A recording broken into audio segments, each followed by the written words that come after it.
দুপুরবেলায় রান্না করতে করতে বাইরে দেখলাম প্রচণ্ড রোদ বেরিয়েছে। দেখে মনেই হচ্ছে না যে কয়েকদিন আগে ঝড় বৃষ্টি হয়েছিল। আর রান্না মানে আমি শুধু ভাত করছিলাম, বাকি রান্না মা করে রেখে গেছে। আসলে কয়েকদিন আমার প্রচণ্ড জ্বর হয়েছিল এই ওয়েদার চেঞ্জের জন্য, তো কিছুই খেতে ইচ্ছে হচ্ছিল না, একটু টক টক কিছু খেতে ইচ্ছে হচ্ছিলো। তাই মা বানিয়েছিল মাছের টক, মাশরুমের তরকারি আর আলু ভাজা। খাওয়া দাওয়া করে দুপুরে আমি ঘুমিয়ে পড়েছিলাম। তারপর বিকেলে পড়াতে বসেছিলাম, আর পড়ানোর পর আমি একটু বাইরে ঘুরছিলাম, কারণ কয়েকদিন জ্বরের জন্য আমি বাড়ির বাইরেই বেরোইনি, বাড়ির ভেতরেই থাকতাম। তো বেরিয়ে দেখলাম কুমড়ো গাছের প্রত্যেকটা ডালে ছোট ছোট ফুলের কুঁড়ি হয়েছে, কিন্তু একটা ফুলের নিচেও কুমড়ো নেই, প্রত্যেকটাই এমনি ফুল।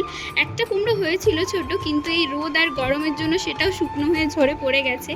আর বিকেলবেলায় আমার প্রচণ্ড চটপটা কিছু খেতে ইচ্ছে হচ্ছিলো, তাই আমি মাকে ফুচকা আনতে বলেছিলাম। তারপর দুজনে মিলে ফুচকা খাওয়ার পর মা সন্ধ্যাবেলা আজ বানিয়েছিল চিংড়ি মাছের মালাইকারি, আর এটা খেতে ভীষণ সুন্দর হয়েছিল। তো খাওয়া দাওয়া করার পর আমরা রাতে ঘুমিয়ে পড়েছিলাম। আর তোমরা ভিডিওটা লাইক করে চ্যানেলটা সাবস্ক্রাইব করে দিও।